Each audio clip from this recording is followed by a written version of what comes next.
नमस्कार दोस्तों, आज हम बात करेंगे उस शख्स की जिसके नाम के बिना भारत की फ्रीडम स्ट्रगल अधूरी है। महात्मा गांधी, वो नेता जिसने हमें सिर्फ आज़ादी ही नहीं दिलाई बल्कि ये भी सिखाया कि सत्य और अहिंसा किसी भी सत्ता के सामने प्रभावशाली हो सकते हैं, किसी भी ताकत के सामने प्रभावशाली हो सकते हैं।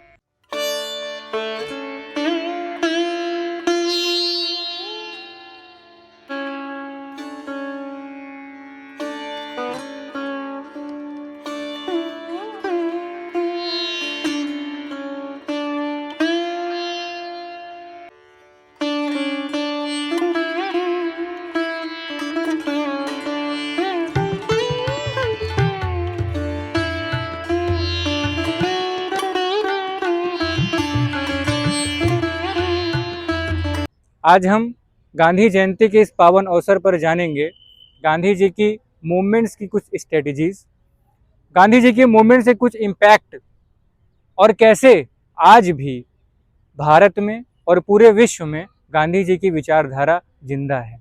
1915 में जब गांधी जी साउथ अफ्रीका से भारत वापस आए तो कुछ मीडिया वालों ने उनसे पूछा कि आप कौन सा ऑर्गेनाइजेशन ज्वाइन करेंगे। गांधी जी ने जवाब दिया कि मैं वो ऑर्गेनाइजेशन ज्वाइन करूंगा जहां पर मेरे ऊपर कोई निर्णय थोपा ना जाए बल्कि मैं खुद अपना निर्णय ले सकूं।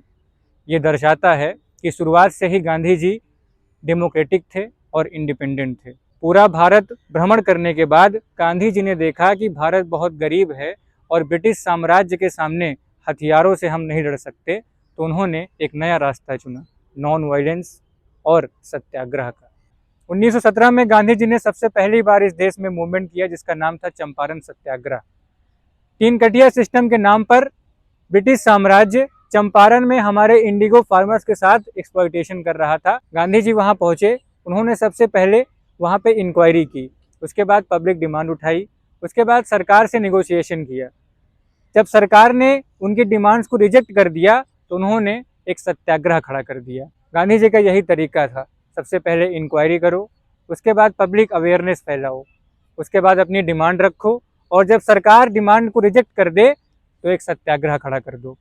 अब हम जानेंगे गांधी जी के मूवमेंट्स के कुछ कैरेक्टरिस्टिक्स और उसके नेचर। सबसे पहला था नॉन वायलेंस। गांधी जी ने भारत की गरीबी को देखकर नॉन वायलेंस को उनका हथियार बनाया। उसके बाद था constructive programme. Gandhi ji movement के साथ साथ लोगों में अवेयरनेस फैलाने के लिए कुछ पॉजिटिव प्लानिंग करते थे और कुछ प्रोग्राम करवाते थे। सबसे पहला था उसमें से खादी और स्वदेशी को प्रमोट करना, उसके बाद अनटचेबिलिटी के खिलाफ आंदोलन करना, वुमेन एम्पावरमेंट को बढ़ावा देना, शराबबंदी, नई तालीम मतलब कि नेशनल एजुकेशन को प्रमोट करना और उसके साथ साथ रूरल डेवलपमेंट यानी कि decentralisation of power. Decentralisation of power की वजह से गांव-गांव से लोग आकर उनके मूवमेंट में पार्टिसिपेट किए और उस मूवमेंट को सिर्फ एक पॉलिटिकल मोबिलाइजेशन नहीं, सोशल ट्रांसफॉर्मेशन बनाया।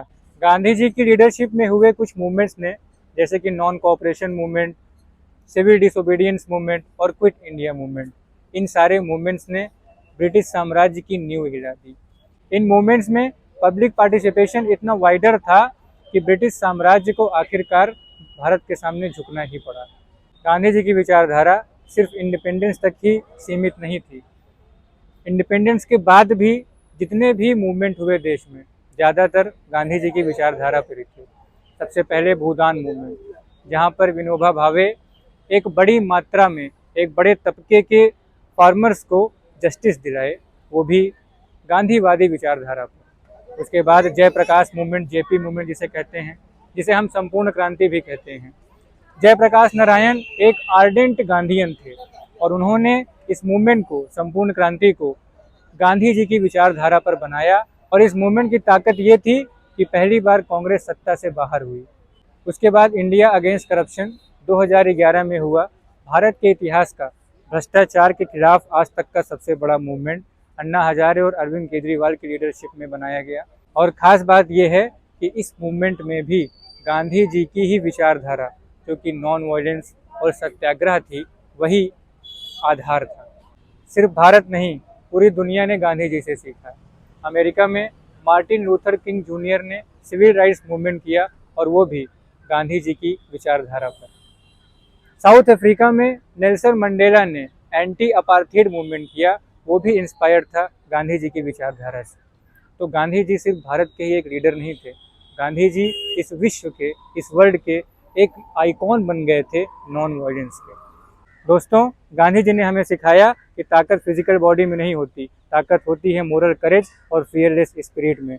जब कभी फ्रीडम और डेमोक्रेसी खतरे में पड़े तो सत्याग्रह से उसे वापस ले लेना ही होती है असली ताकत। इसलिए गांधी मजबूरी का नाम नहीं, गांधी मजबूती का नाम है। और उनका वो संदेश जो उस समय भी बहुत इंपॉर्टेंट था और आज भी बहुत इंपॉर्टेंट है, उसे याद रखिएगा। Be the change that you want to see in this world. धन्यवाद।